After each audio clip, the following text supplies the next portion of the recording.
Teacher சாயங்காலம் function முடிச்சுட்டு எனக்கு ஃபோன் பண்ணுங்க. சாயங்காலம் வந்து நான் கூப்பிட்டுக்கிறேன் உங்களை. சரி, ஓகே. இதான் பிரசாதம். என்ன போய் பிரசாதம்னா? மதுரை போயிருந்தேன். மதுரை மீனாட்சி அம்மன் கோயில் பிரசாதம். சரி, நன்றிண்ணா. அட்டமாமா. சரி. மதுரையிலேருந்து இந்த குங்குமம் வந்திருக்குன்னா அப்போ எவ்வளோ ஸ்பெஷல் பார்த்துக்கோங்க. இன்னைக்கு நாள் நம்மளுக்கு சூப்பராக இருக்கும். மீனாட்சி அம்மா நீ தான் என் கூடயே இருக்கணுமா? எனக்கு வச்சு விடு. வச்சுட்டா போச்சு.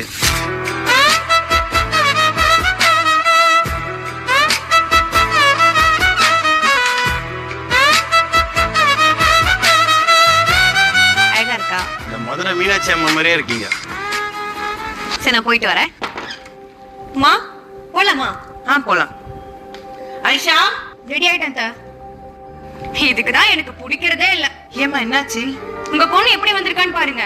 நெத்தியில பொட்டெல்லாம் வச்சுட்டு இப்ப நம்ம எங்க போறோம்னு தெரியும்ல. பாத்திமா வீட்டுக்கு போறோம். அவ வாய்க்கு அந்த மாதிரி பேசுவாமா. அந்த பொட்டை கொஞ்சம் அழிக்கலாம் முடியாது. ஏன் அழிக்க முடியாதா? இது என் புருஷ வச்ச பொட்டு. நீங்க சொல்றதுக்காக அழிக்க முடியாது. ஒரு இந்த பையனை கல்யாணம் பண்ணி